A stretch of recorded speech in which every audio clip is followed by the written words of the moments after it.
Welcome back to another episode of George in the Jungle. I am Aaron Smith, and I am with my steadfast leader, co host, the legend George Vogel himself, as we talk about your week in Cincinnati sports. But without further ado, George, it's been quite a week since we last spoke. A lot of stuff going on, man. Starting last Thursday, which we'll get to, right Right. on through yesterday, and heck, even today. A lot going on, but that's sports in Cincinnati, baby. It never takes an off day, ever. So we did have Coach Wes Miller on with us last night on the Bearcat Bounce I saw that. podcast, and he wanted to he wanted to speak about probably the biggest news, not NFL related, but maybe the biggest news in Cincinnati. It's close, I would think, even with how many Xavier fans seem to be interested in this particular news. But Aziz Bandiago is officially active on the roster for the men's basketball team. He is an alien transfer from Utah Valley, if not from a distant star somewhere out in the galaxy. But Yeah. he brings a ton of athleticism immediately to this team. Yeah, what a big deal for UC. And I think they felt pretty good all along that this was going to be the result. I don't think they thought they were going to have to go through all this to make it happen. I think they felt like he was on pretty solid ground with that second transfer and the criteria the NCAA laid out. It's a shame he had to miss the first, three games? Four. But four. Four. Which one am I missing? I don't There know the was answer to that. Illinois, Chicago. There was Eastern Washington. There was Detroit Mercy and NKU. That's four. Yeah, Yep. First four games. God, I went to all of those. How the hell could I forget? But Great question. big deal. Obviously, a big deal. You want to get them both. Jameel Reynolds would be nice to back it up, but we'll stick with Aziz right now and what that means for the Bearcats. And anyone who saw that NIT game between UC and Utah Valley State last March knows what this kid can do. It's so funny. I'm sitting there. I'll be honest. I saw his name on the roster and his stats going into the game, and none of that does it justice when you see what this kid can do on the floor when it comes to altering shots, things that don't show up in the stat line. And I'm sitting there looking, I'm like, how in the world is this dude at Utah Valley State and UC doesn't have a guy like this? How does that happen? And little did I know then that, what are we, 7 months later, whatever, he would be activated and on the UC roster and ready to play for them tomorrow night against Georgia Tech. Again, his ability to alter shots, to block shots, everyone falls in love with the dunks, and that's great.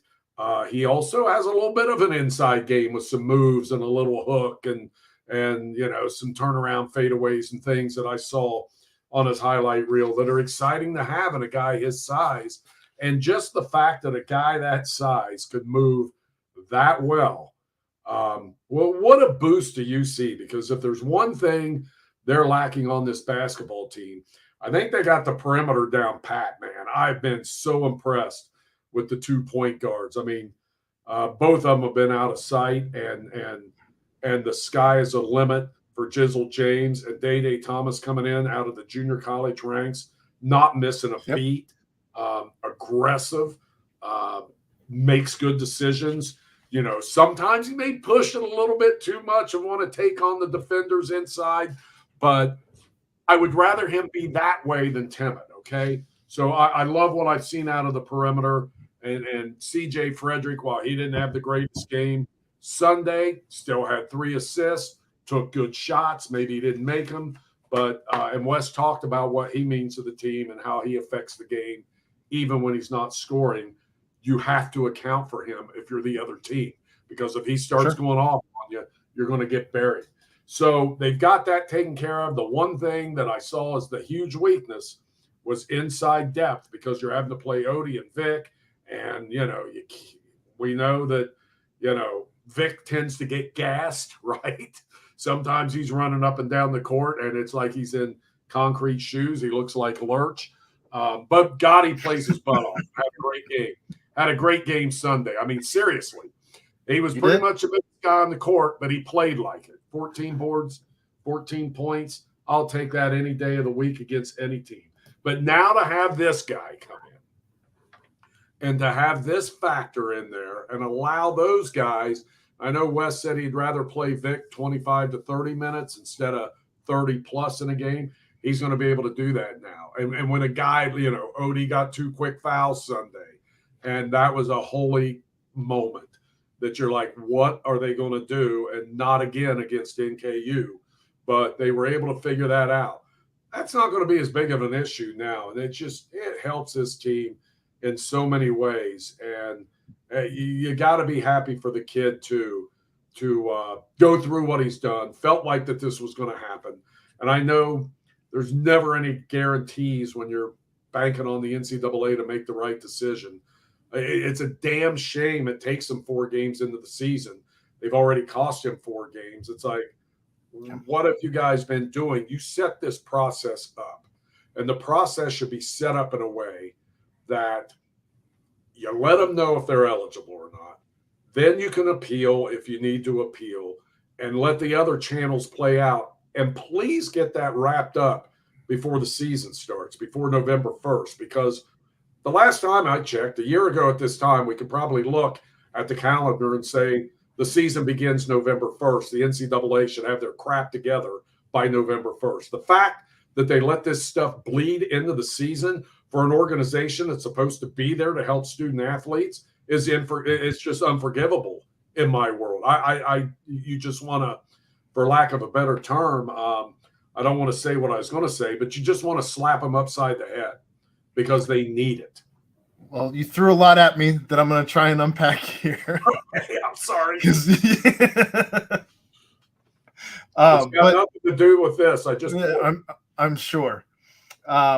Maybe later in the show, but no, the point guard play, we'll go all the way back there, has been outstanding. I think that they've been better than advertised, and I don't think they were advertised poorly.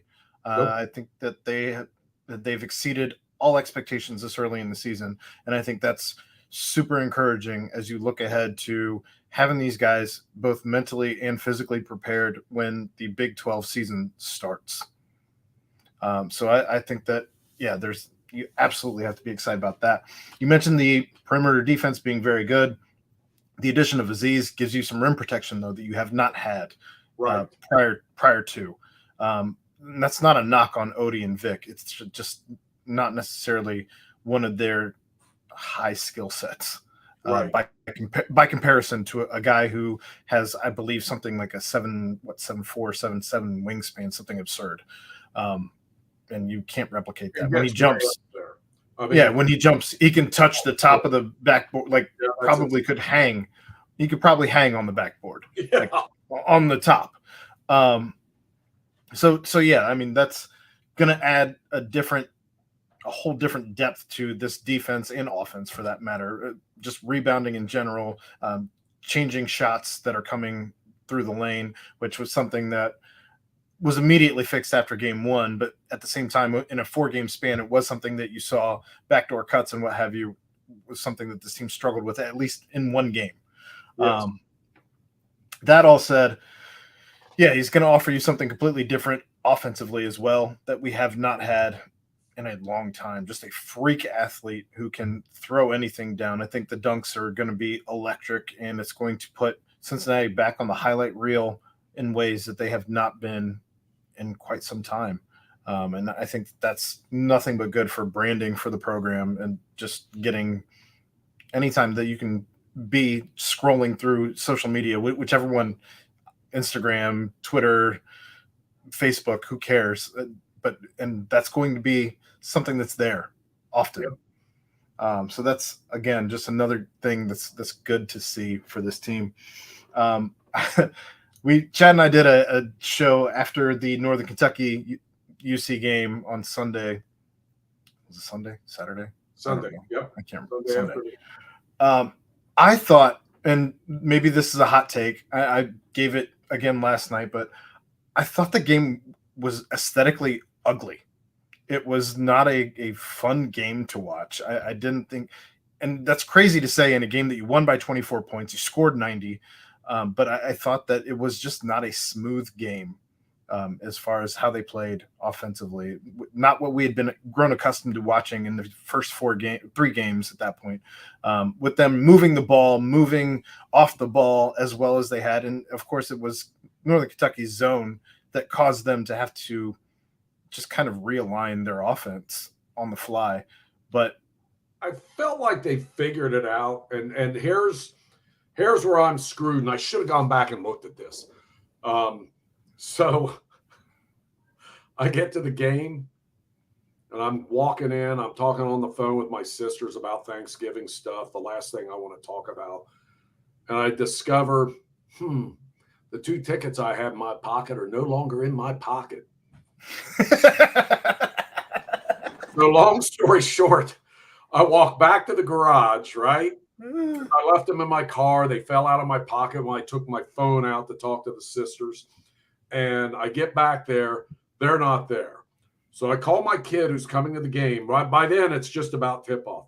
He's pulling into the garage, and thank God his wife didn't come to the game either. She had something going on. He had an extra ticket. So long story short, I found the tickets laying on my garage floor when I got home, but I got into the game 10 minutes late.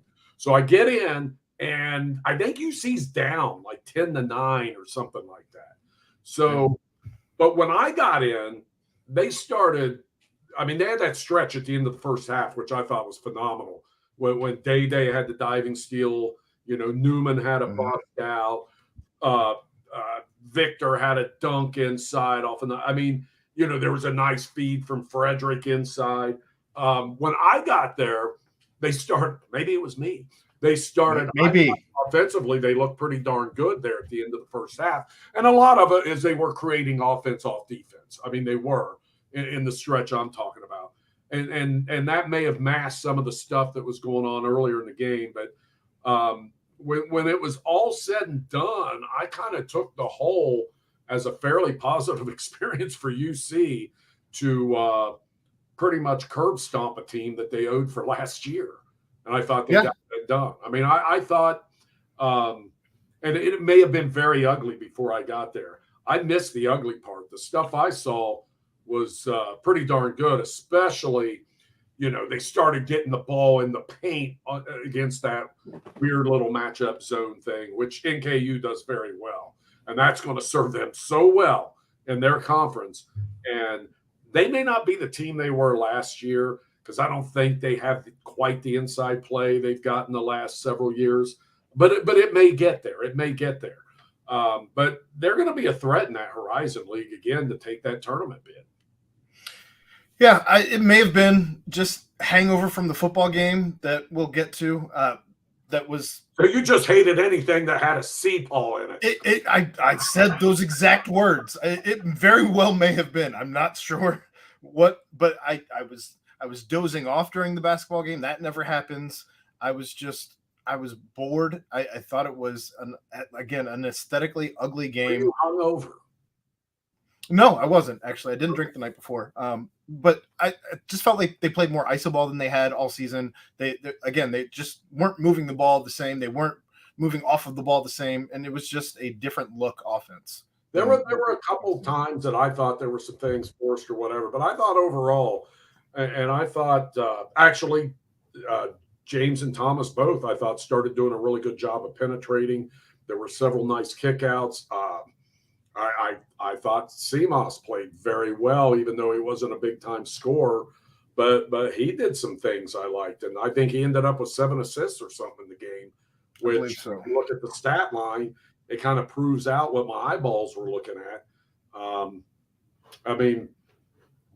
7 assists. I thought overall, when I walked out of there, I was pleased. Now, would I like to see them win by 30 after what happened last year? Hell yeah. And that's why I'm sitting. I mean, I after what happened last year, and I am not an NKU hater. I know a lot of people. I want nothing but success for that program. But man, oh man, the raft of crap I took last year when I wore this shirt, um, around Northern Kentucky people, and good for them. They did get the win last year. And against that same ugly ass zone, I think UC scored 11 points in the second half last year, and I think they were that was 40 horrendous this year, right? Yeah, they had in the second half points 45. They scored 45 each half. Yeah, and I think last year they had like 45 at the half and scored 11 from there on out. This year, they got it done. I give them a lot of credit for that game, and I expect what I've seen. I've read on Georgia Tech and what's going on. I think the Bearcats should be in position to bust out to a 5-0 record here, which would be a nice start, given some of the stuff they were dealing with like two of these big men not being eligible. And getting back to that, and it's great that Aziz is eligible and all that, but if, as Wes says, that Reynolds has checked all those 7 boxes and filled the criteria and all that, and now he's going through this, and if it's true, the NCAA, and I have no reason to doubt it because Wes said it, that the NCAA told him that, well, we'll get to that in December. Are you freaking kidding me? The season has already started. This guy's losing games. It's a guy who transferred for legitimate reasons. I get the whole 2 transfer thing. Okay, then don't allow it at all. Just say forget it. Right. No matter what happens, you're not eligible. But this dude's losing time to show what he can do. He's got a chance. If he doesn't play in the NBA, he's got a chance to play in Europe or somewhere else and make good money playing basketball. And they're ripping that opportunity for him to show what he can do when certain scouts show up. And I guarantee you these people that review these cases are going to be off probably tomorrow, certainly Thursday and Friday. And so they're taking off days and vacation days, and they should enjoy Thanksgiving, but get your damn job done first before you go off for the holidays. It should have been done before the season. And I don't understand what they're doing with this. I think it's terrible. Whether the NCAA is right or wrong in their ultimate decision, it should be made before the season and not be robbing these kids of potential games. And if they're sitting there saying now, well, we'll look at it in December, are you freaking kidding me? This kid's missing games. To me, it's something, there's times you can just go barging in the court to get things done. This is one of those times. And I couldn't believe it when I heard that. I just think whatever they're doing to Jamil Reynolds and however they rule, we may have a freaking a lawsuit either way. It just blows my mind that, again, you brought up these 7 boxes. You check all the boxes. There shouldn't be anything to review. It's done and done. But this is what happens when you decline everybody initially and you send them to waivers and you're in no hurry to even give them the initial reaction. And then you're in absolutely no hurry to get to the appeal. The only thing that seems to push anything along seems to be threat of lawsuit because, well, they just simply aren't successful in a court of law at this point. Which very likely looks like what happened here with Aziz. So, I don't know. Maybe you just got to step on their throat. It doesn't seem like Yost is ready to back down. It looks like things going on with the kid from West Virginia, I believe. Looks like that's escalated as well now, and it sounds like the NCAA botched this thing, just like they botch things every time they try to do something. It seems like their own worst enemy. Yeah. And look, I mean, this transfer thing and the portal and NIL and all that's fine and dandy, but they never, like, even the beginning of NIL was the wild, wild west. These coaches are like, we don't know exactly what we can and can't do. We think we know some stuff, but there's no bold lines here to follow. There's no, and I don't get it. And that, to me, if I'm the NCAA and I went through what they went through after all that started, I would make darn sure this year, going into football season and going into basketball season and every other season, that I would have this stuff buttoned up before the season begins. And boy, oh boy, they couldn't even do that. I mean, you talk about the gang that couldn't shoot straight. It's an embarrassment. I couldn't have said it better myself. That said, while the Bearcats had a huge addition to their roster, the Cincinnati Bengals had a huge hole left in their roster after their last game on Thursday.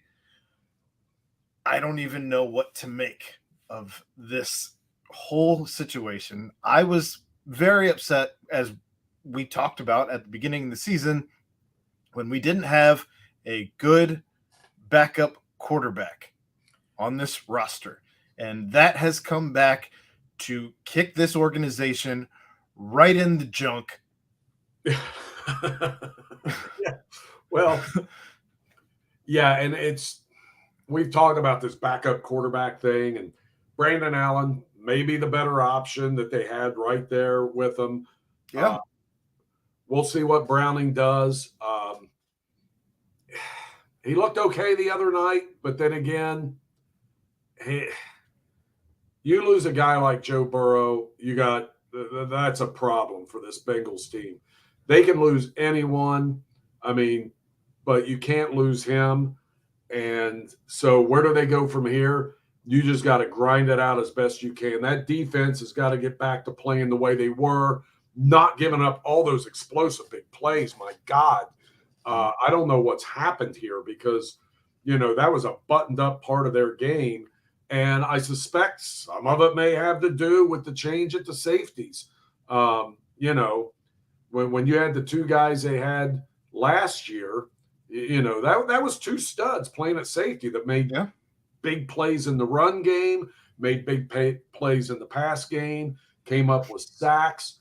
And, they're not getting that out of that position right now.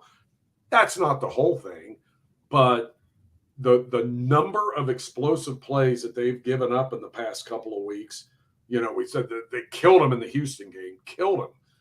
That was the difference in that game, and Joe Burrow played that game. So without Joe Burrow, that defense has got to get its act together and quit giving up all these big plays and give that offense a chance to do something. I was, the Burrow thing was a disaster. We know it was. This division is still to be had. It's still, even though Baltimore's kind of out there a little bit, but the Bengals got issues because, what are they in the division? I know they're no damn good. They're 1-5 in the conference, 0-3 in the division. So the division is almost out the window. They're going to need a miracle there. But even when you go to get a playoff spot, a wild card spot against the rest of the AFC, you're in trouble there now too.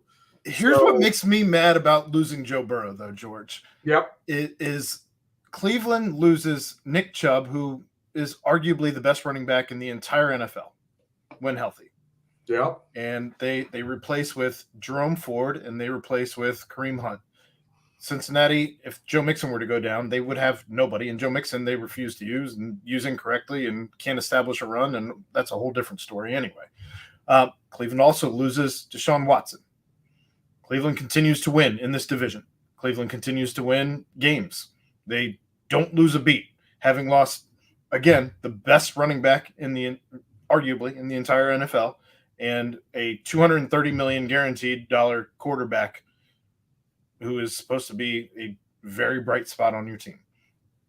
Pittsburgh continues to win games. Not this past week, but they continue to win games, having one of the worst starting quarterbacks in the league. I don't think anybody is going to bat for Kenny Pickett. Nope. And again, they continue to find ways to win games. Baltimore finds ways to win games with a quarterback who continues to have only a tight end around him.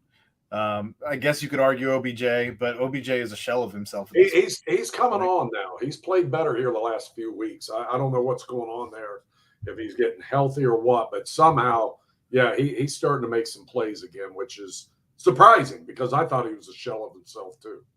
but Lamar is an MVP, and they have an amazing defense. So Baltimore's probably in the best spot out of the other teams, not the Bengals. But the Bengals, it's beyond me how Joe is out in a game that you are still in, and they stopped playing. It looked, I mean, you I'm sure you watched the game. Yeah, I did. They just offensively and defensively just shit down their leg. Well, that's something you can't allow.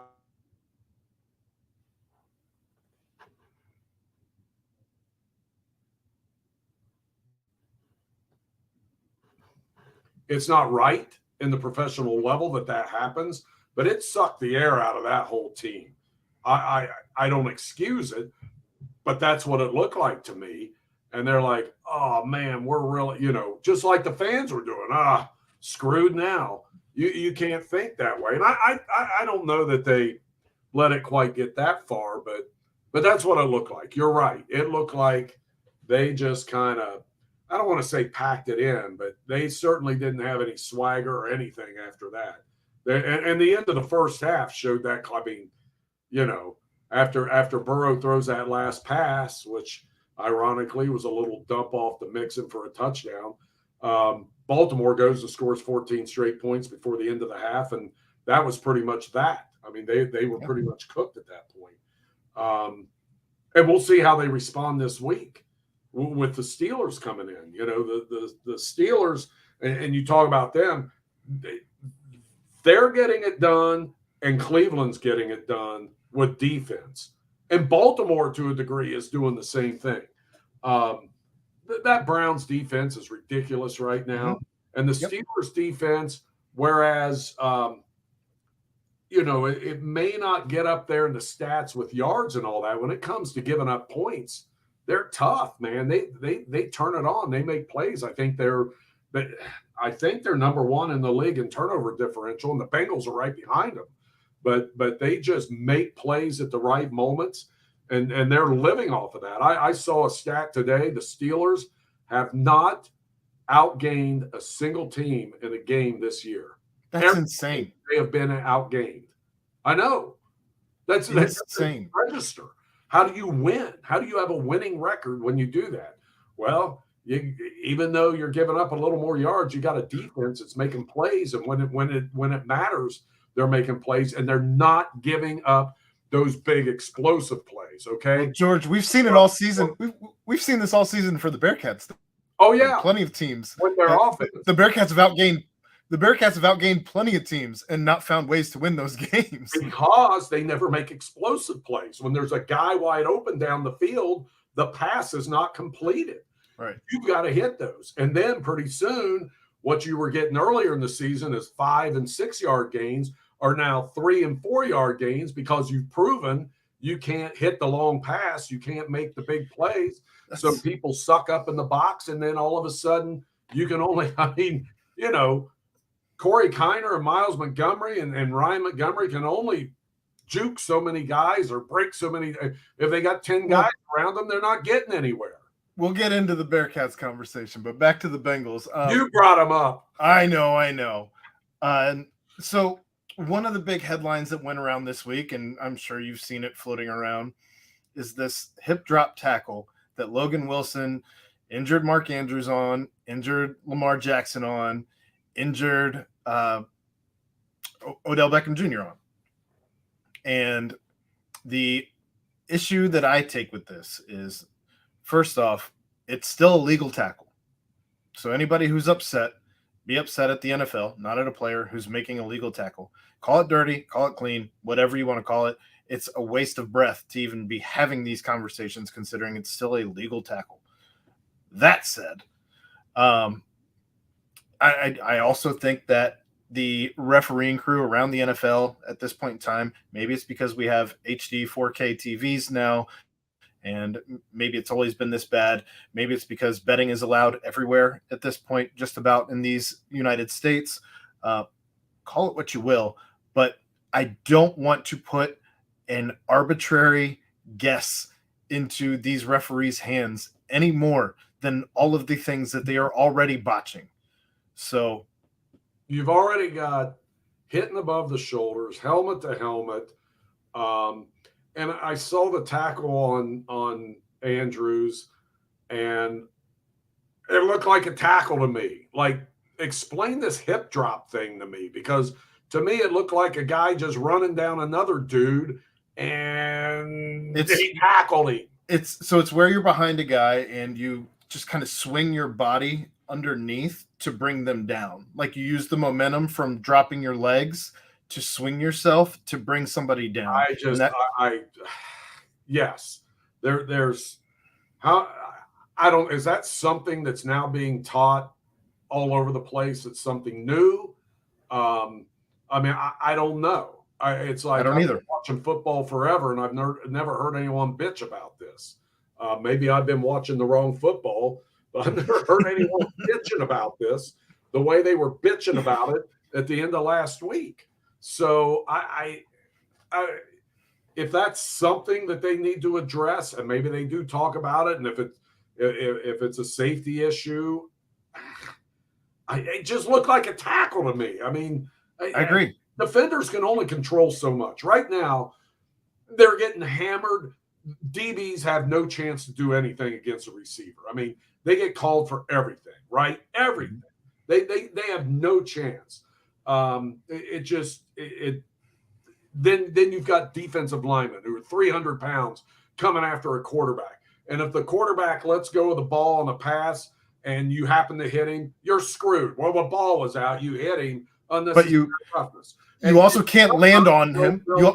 And then you're also supposed to not know if they're going to pump fake or not. It's like, when are you supposed to hold up? What do you expect these guys to do?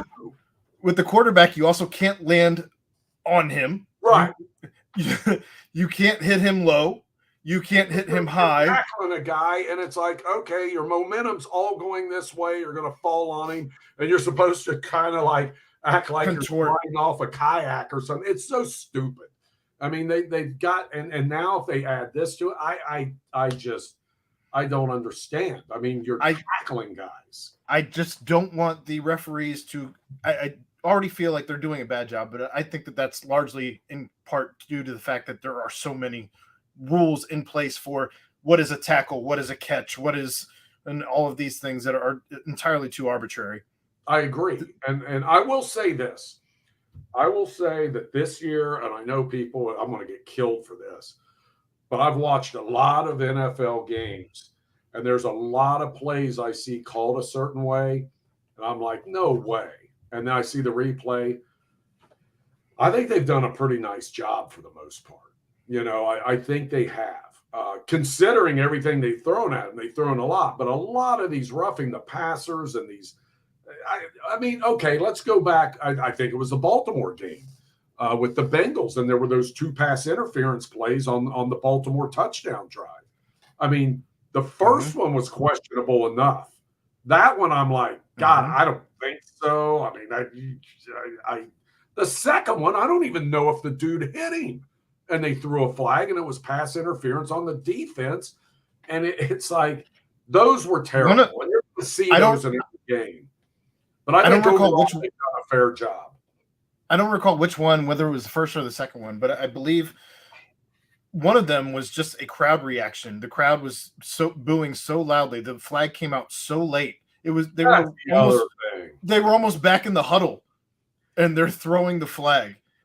If you think you see it, throw the flag. You can always pick it up after, they have their little conference, and the guy can just say, I screwed up. Pick it up, no foul on the play. But when these things happen and the crowd's booing and the guys are running in, and then someone throws one in 5 seconds after the play, I got a big problem with that. It's like, if you thought it was enough to throw the flag, why the hell didn't you throw it when you saw it? And I know sometimes you got to think, well, then if you got to think that much on a pass interference, then maybe it wasn't pass interference. I think they throw that flag. I hate that call. I mean, yes, you have to have that rule in there. I get it. You can have them tackling guys going for balls and all that, but that play, and then any time a ball's underthrown, there's going to be a pass interference. And these DBs do have to do a better job of getting their head around and finding the ball. But they're also watching the dude running his route so they can stay up with them. So you're asking those DBs you're asking them to be miracle workers. And I have felt bad for them when they started changing those rules, probably in the 80s and 90s, and it started changing a lot. I really started feeling bad for defensive backs.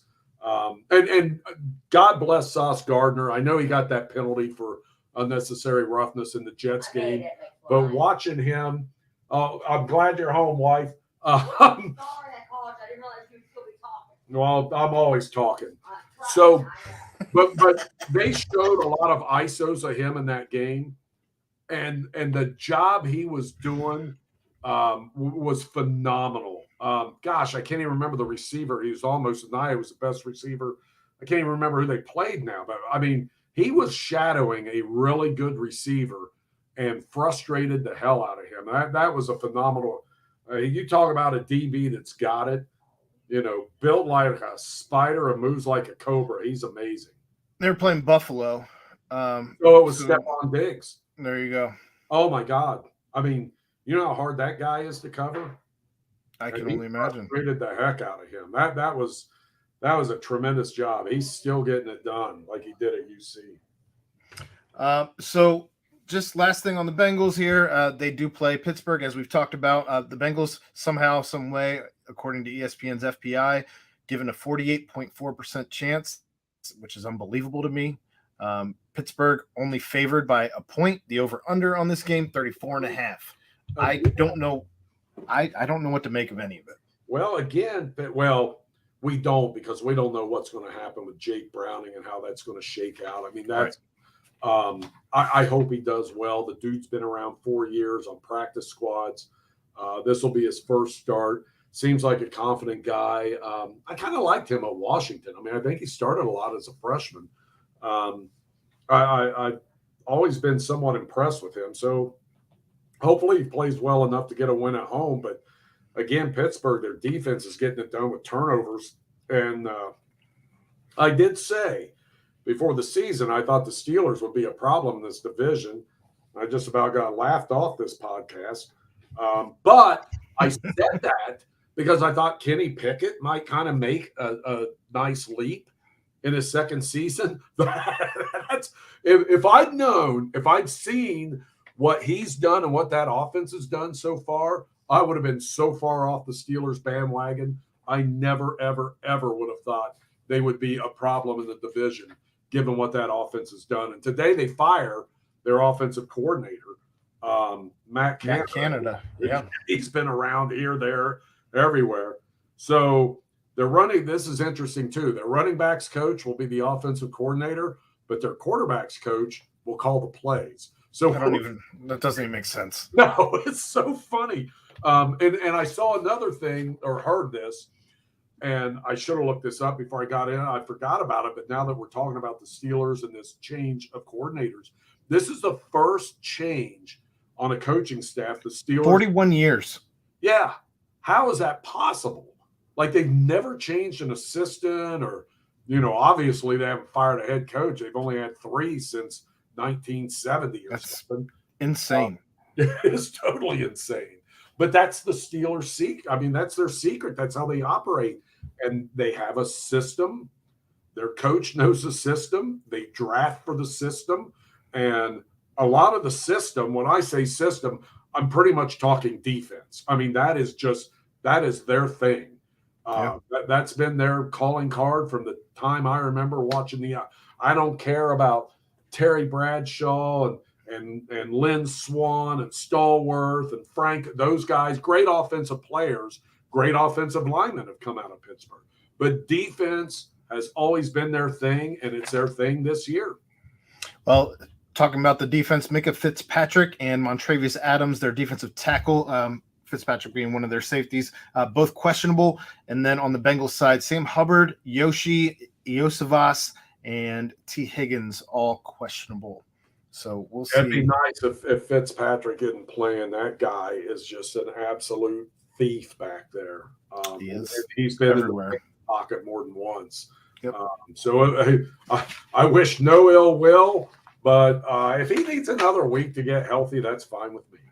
It'd also be great for Browning to have all of his weapons at his disposal as opposed to running low on receivers. And before we get completely off the Bengals, it was good to see them throw a couple of these kind of, I wouldn't even call them screens. They did on the broadcast to Mixon, and both of them worked. Burrow hit him with one, and that little leaking out of the backfield for the touchdown wasn't really a screen. But they were using him in the passing game a little bit and trying to offset that pass rush. And Browning hit him for a nice little dump off screen. If they just watch this podcast. And it's like, what? Well, but where has that been? For God's sakes, Joe Mixon is a good receiver. If they just watch this podcast, we've been talking about Mixon all season. We get it. I have not understood that since Joe Mixon put on a Bengals uniform, why he isn't utilized more there. Oklahoma did it when he was in college. That they did, sir. That said, the last topic here, the Bearcats have senior night. I don't even really want to get into X's and O's of the West Virginia game. West Virginia puts up 600 plus yards of offense, largely in the run game on your Cincinnati Bearcats. It was a horrendous game. You already have guys entering the portal, or at least one so far, but senior night is upon us. Football season's almost over, George. We're almost there. Yeah, and I hate to see it because I hate to see a season like this. And I wish there was more time to make up for what's happened, but there's not. And I thought if they could end, and I'm an idiot. I'm just a bleeping idiot because last week I really thought after the Houston win and the way they looked in that game and played defensively, and I didn't see all the missed tackles that I'd seen in some other games. I thought they were coming around and they were starting to play as a unit on both sides of the ball, to be honest. And they went to West Virginia and laid a dinosaur egg. That was ugly, so ugly that generally in preparation for this, I'll go back on the broadcast and look at some plays or some stuff. Did I see that right or what, go back. I couldn't even bring myself to re-cue that game and look at another play. It was tough. Flush it in the toilet. It was awful. Look, here's what worries me. And I'm not saying the team and the coaches have lost the team, but that looked like a game where you're so damn flat. I'm worried a little bit now, and I've been worried, but I'm more in line with people who are worried about the future of this program. Now, I know it's early. I'm not, but there are plenty of examples around the country of teams that play lousy football for a while, but the coaching staff is able to get them to a certain level by the end of the season where you see a little hope. And that game sucked the hope out of me that anything positive comes out of this year, except that it was just a season that you flush away and pray to God there's improvement next year. Because I don't see a whole lot of reason for hope that next year you're going to see a bowl eligible team. I just don't. Well, I'm gonna try and instill a little bit of hope in you because I've not quite given up. I'm still more on the side of I think there are things to be hopeful for, and I say that because you've gotten a ton of meaningful snaps for a lot of young kids, especially in the secondary that struggled this season. So I think that that's a good thing. You also have an entire offensive line potentially coming back should no one transfer out. That's also a good thing, especially for a team that ran the ball really well when all they could do was run the ball, which it's crazy that they finished that they're going to finish as high and ranked as they are, considering we didn't pass the ball really well at all. No. You got no worry about throwing the ball down the field with this bunch. Now, that all said, this team, when they went into the transfer portal last year, the recruiting staff, the director of personnel, like all of the guys that they have now on the recruiting staff were not in place. So I don't think they were hired in officially until January. So at that point, the portal was open. The portal was closer to closed than it was to open by the time you had your recruiting staff in. So at that point, you're playing so far behind the eight ball. So I think now you're going to have you've had an entire season to recruit your guys. You're going to have your first class coming in of guys that you wanted in to start to breed your culture. And you're going to be essentially getting an entire transfer portal window to work with, as opposed to a small window of guys that are essentially the bottom of the barrel. So what do you see happening next year at quarterback? I think he's going to have every chance to fight for that. I'm not saying that's a bad thing at all. I have a lot of faith in that kid. I like some of what I've seen, or a good bit of what I've seen. I wish he had a little more opportunity this year, but I agree. He got hurt at West Virginia, and I get that. And I'm not saying I'm giving up on the coaching staff and all this. I just think it may be a little longer turnaround and a little longer of a rebuild than I had hoped. And you're right. All those things last December and January play into this where they got in. They got in late. They did. It was mass chaos with what happened. It really was. But I still would have liked to have seen some steady improvement in some aspects of the game as the season wore on, where coaches coach up. Now, all that being said, the team coming in this week, Kansas, gives you kind of a blueprint for how they're tough. Now they're bowl eligible. They're not winning the Big 12, but it has been a slow and steady rise under Coach Leipold. He's done a great job. You're talking about a program that hadn't done squat in forever.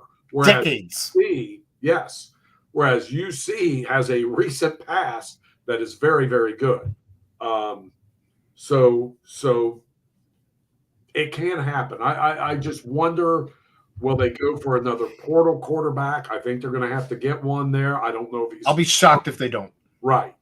But I was glad to hear Coach Satterfield say today that he's not ruling out Drogosh getting some snaps on Saturday. Right. I would love to see that. Just get the feet wet and just let him see what it's like playing under those lights and in a game like that. But you don't want the first action that he sees, if he sees action next year, to be meaningful and have that be the first time that he's been seeing Division I speed. I'd much rather him see some of that speed in a game that doesn't mean anything, without any pressure on him. Like, just go out and play football. You don't have to win. You don't have to make a big play. Just go out and play football. And I was able to watch some of that Kansas State game. That was a hell of a game. Kansas should have won, and they kind of, I don't want to say choked it away, but Kansas was in decent shape in that game. And then I think they gave up 14 unanswered to lose or whatever it was. But that's a good team. They got a good running back. Their quarterbacks are banged up. I don't know what's going to happen there, but they've got two good ones. I don't know who's going to be able to play, but it'll be interesting. I mean, they're 7-4 coming in, 4-4 in the Big 12, but they're coming off two straight losses, I believe, and both were at home, but both were close. And that's the other. Kansas has only been blown out once, and that was by Texas. That was a game that was kind of out of reach by the fourth quarter. But the rest of their games have been probably one-score games. So that's a good team. And that speaks to the Big 12. If they're 4-4 in the Big 12, and 3 of those losses have been one-score games, I believe, boy, this league from top to bottom is as advertised. I don't want to. How does Oklahoma State? And I know there was a lot of rain at Central Florida a couple weeks ago. Oklahoma State's on a roll, and they go to Central Florida and get beat like 35-3. And it was a monsoon in the first half, but shouldn't that favor Oklahoma State's running game a little bit? But it did. This conference is going to be a lot of fun for a lot of years. I just hope, UC can next year we do see that improvement I've been talking about and that development that you see. And it has been. It's maybe I'm a little rough on those coaches. I just feel like there are teams you see these steps, but it's kind of tough with the positions they've had to fill in the portal, and I don't know. I just don't feel real good about this season at all because I expected what I got, but I expected to see some steps going along the way. I felt like the Houston game was a good step, and I'm like, aha, they got it. And then you go to West Virginia and just screw it up that bad. Yeah. That's inexcusable from top to bottom. And hopefully this Kansas game is a good game because I think they're a pretty darn good team. And they show a little pride and buck up and get after it. But, they're going to lose some players here. There's a lot of guys on this roster. I think it's 20-some that are considered seniors, and some of them may be back. But, Ryan Montgomery won't be back. Malik Van won't be back. Jawan Briggs won't be back. Those guys will be missed because they've been really, really, really good for this program. Yeah, Coach said 20 guys are going to be walking on Saturday, but it is going to be a nip at night game, 7:30 kickoff, I believe. So it should be. Yeah. Should be one. It should be either way. I'm going to be happy that this season is put to bed. And, you know what? I know I wanted a noon kick. I wanted this season over as soon as freaking possible. I did as well. On the basketball, especially after the news of Aziz being eligible. But Ryan Montgomery and Jawan Briggs did say today that they're both excited that they get to play one last time nip at night. So for all the seniors getting to go out on a nip at night, good on them for that. Hopefully they two kids that are great examples of Bearcats. There they are. Those two kids. Ryan Montgomery went through everything he went through with the injuries when he was in high school, and come to UC and see whatever the hell that kid does when he's out of UC. Whether I don't know what his major, whatever, whoever gets that kid in their company, or if he's a coach somewhere, that dude's going to be a success. And thank you to his mom. Thank you to his mom who showed up in the chat today for showing up in the chat almost all season on all of our shows. She's not one to miss many of our shows, so we appreciate you, Adele. Oh, I didn't know that, but yep. She did a hell of a job with that young man. He's impressive, very impressive. Damn good football player too. I wish he would have been healthier this season when they needed someone to catch punts. It doesn't look like there it is. 37.1% for ESPN's FPI for the Bearcats to win this one. Kansas favored by 6.5. The over/under 58.5. Kickoff looks like it's going to be about 41 degrees. It's going to be a chilly one in the dark. I'll be there. I'll bundle up. I've had worse. But it'll be fun. I love those night games at Nippert, and hopefully they show up. I'm really disappointed that they didn't last week. That was just West Virginia is a team that's they had their whole offensive line back for this year, and obviously they can run the ball a little bit, as we saw. And Neil Brown's had to grind, and he's been on the hot seat for a while. And when you see what they did to UC on Saturday, it makes me feel like the Bearcats have a ways to go in this Big 12. However, a lot of that would have been different a couple years ago, because I do believe, I don't think it was a fallacy when UC made that 4-team playoff. Were they a top 4 team in the country? I don't know, but they were certainly banging on the door, and they deserved that spot. and they didn't embarrass themselves in the Cotton Bowl. They had that kind of talent, and if it happened then, it can certainly happen again in the next few years. I think when you're seeing the success of the guys in the NFL from that team, that it's not even arguable that they belong there. Absolutely. Couple questions here in the chat I wanted to get to. Randy asks, how many Bearcats go to the NFL? As we are just talking about that, drafted or free agent. Oh my God. If I'm setting the over-under at, we'll say 3.5 on this team. Is Dante going to be back? If I'm setting the over-under at 3.5, you taking the over, or you taking the under? What, for him being back? No.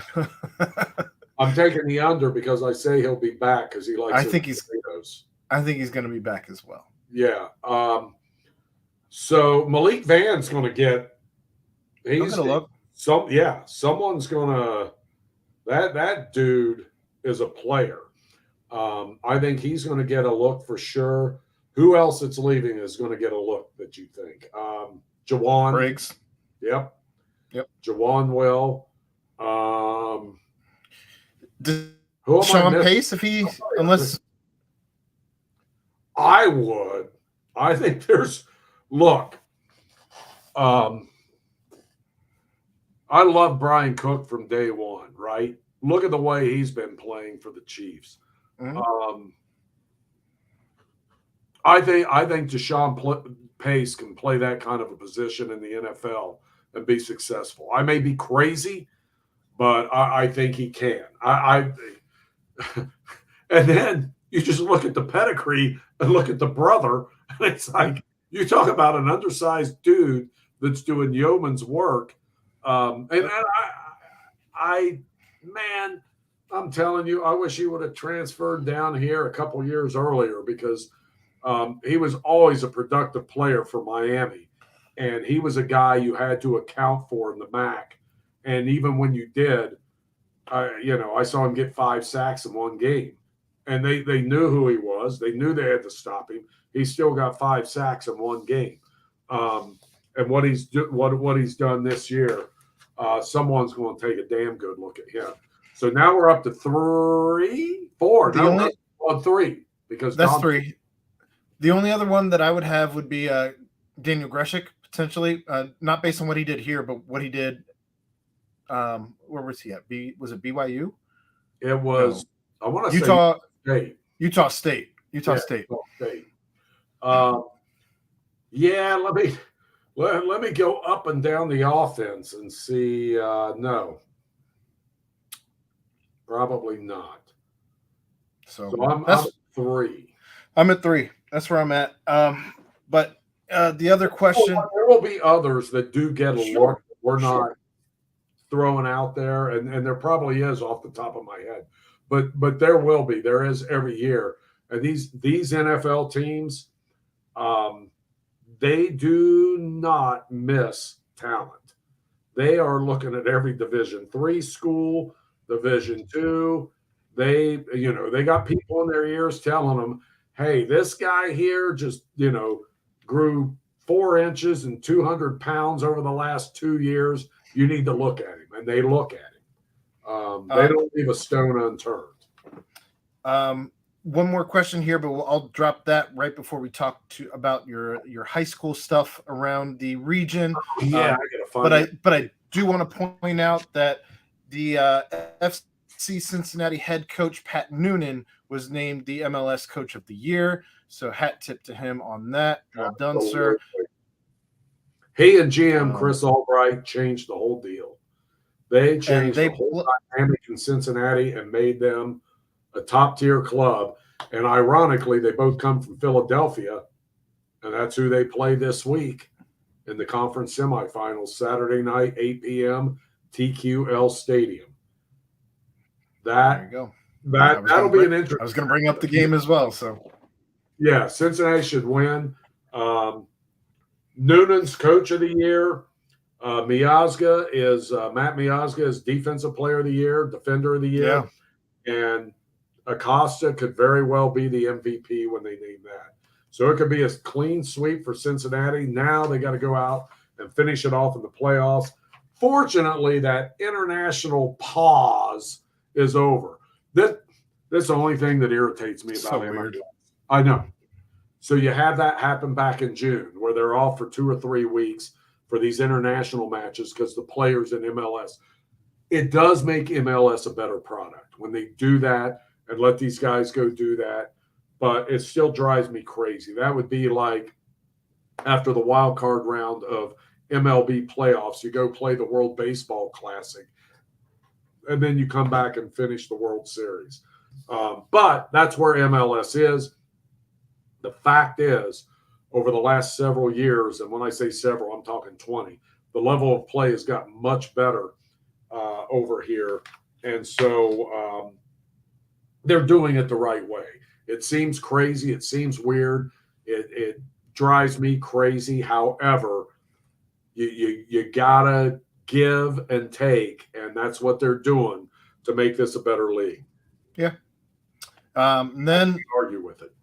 let's get to, unless you got anything else, let's get to your high school regional takes. Oh my word! Yeah, the question down to the question we had was, George, I don't know if you follow high school football. East Central. My God, Connor Cole. So I was out at East Central Friday night for that game against New Palestine, who is coached by Kyle Ralph, a St. X grad, his record at New Palestine is awesome. And East Central wore them out. It was a rout. And East Central is going to be playing for the state title.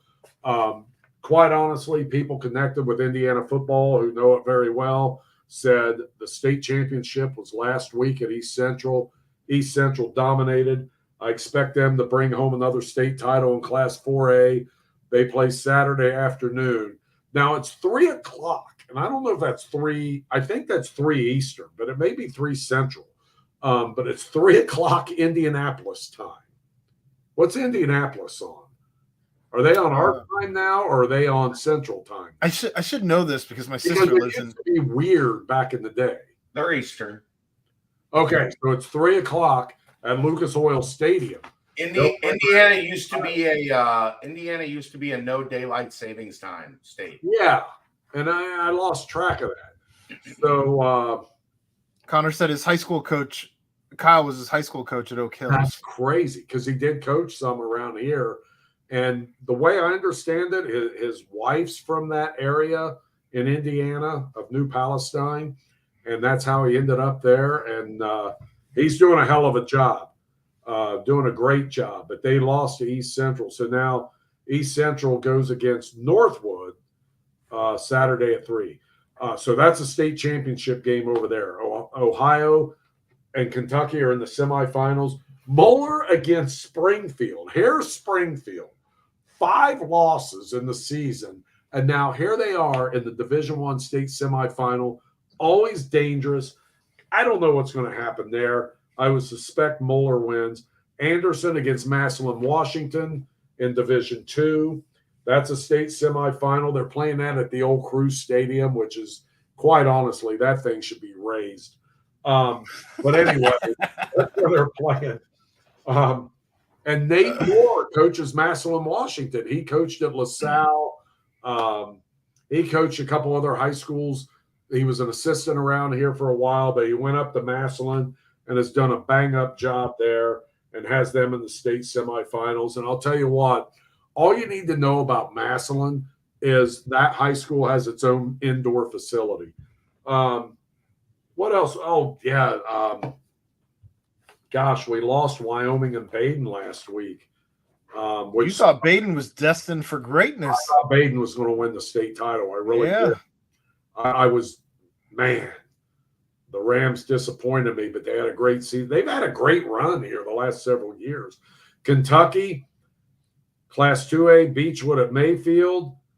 4A, Paducah Tillman at Covcath. Here's the game I will attend. 5A, Cooper at Highlands. A Northern Kentucky showdown in the state semifinals in Northern Kentucky. Now that's cool. And I think that's going to be a lot of fun. Oh, my guy Duran, I said hello. You know Duran? Which Duran? Duran? Oh no, Durant Alexander. Oh, okay. Now I know. One of my favorite childhood stories ever. Do you know the Durant Alexander story, George? Sean's brother, right? He was So- in the band, right? Durant was a year older than Sean. Notre Dame gave him a full Yeah. ride in Yeah, band I know him. to go to Notre I Dame, knew him. and then Sean still went to Alabama. Well, I remember meeting. We had this banquet at the end of the year for our high school all stars, and Yeah. Sean was one. Well, I met Duran there. He's like, yeah, I go to Notre Dame, and I'm like, you're playing football? No, I got a band scholarship. I'm like, what? That's so funny. But you know how that works. I mean, how families are. And Yeah, they were Notre Dame. others Look, musically inclined. It's so funny. Notre Dame absolutely believed that if they gave Durant a full ride, Sean would be there. Yep. And Sean goes to Bama and did quite well there. he was okay. He was pretty good. Did okay in the NFL too. Just an MVP, and just What a good dude. What a good dude. love them both. I've known Yeah. Duran. So Duran graduated a year before me, but we were friends for 5 or 6 years in high school, and then have been close ever since. Oh, wait a minute. He went to Lloyd? No, I went to Boone. So you just knew each other from the neighborhood. Yeah, like we were Okay. friends. Yeah. Okay. And Duran graduated. I graduated with Sean in '95. Duran graduated a year earlier in '94. I love when Sean was a senior and they sent me over. They're like, you're going to be, because Boone County kicked off against Covcat. And it's like, we're going to go live there because it was a 5:30 start. And I told them, I said, we'll have a highlight for 5:50 because Sean Alexander will score a touchdown. You know, he took the opening kickoff, zip, touchdown. So we sent it back. It's like, I mean, Aaron, I guaranteed we'd have a touchdown from Sean Alexander, and he did it. Boone County literally ran 5 plays. Yeah. And Sean was just so good that he ran for 300 yards and 5 touchdowns every game. Well, that's what, and God bless Owen Houck. That's what you had to do. But we used to tease Owen. It's like, you're right next to the airport, but you never put the ball in the air. You've never thrown a pass. But All right. have you seen Austin yet? Who? Austin Alexander, Duran's kid. No. Yeah. Where's he going to school? Wherever the hell he wants, pretty much. I mean, he's been to UC, he's been to Notre Dame, he's been to Alabama. He's Where's he playing? at Cooper. Oh, I'll see him tomorrow night, brother. Why the hell do you think I brought this up? I don't know. You got to fill me in on this crap. I mean, I know a lot of people, but I don't know everyone. Aaron, you've lost control. I've lost complete. That's what happens when Chad enters the ring. And I've So, finished this George, class. you will run into Duran tomorrow because his son is the best player at Cooper. He's Okay. a defensive end. Will Chief know him? Oh, yeah. Okay. Oh, yeah. He's a Okay. defensive end. That's where he's being recruited as a college player. He's also an outstanding tight end. Really? Yeah, he's very and- I know a team that could use a tight end. And a defensive end. All right, George, you got anything else on college or on high school No. regional football? No, that's enough, and that was funny. That's good All right. stuff. Well, that's going to wrap it up. That was another episode of George in the Jungle. Again, join us every Tuesday. Next week, I think we'll have our first sponsor. Yeah, I join us forgot. I'm every. wearing this Remington Tavern hat for a reason, but we'll unveil that next week. We'll talk about that next week when we're better organized. But that's Happy going to do it. Thanksgiving, everyone. Happy Thanksgiving. But for George Vogel, I am Aaron Smith. We'll see you next week, 9 p.m.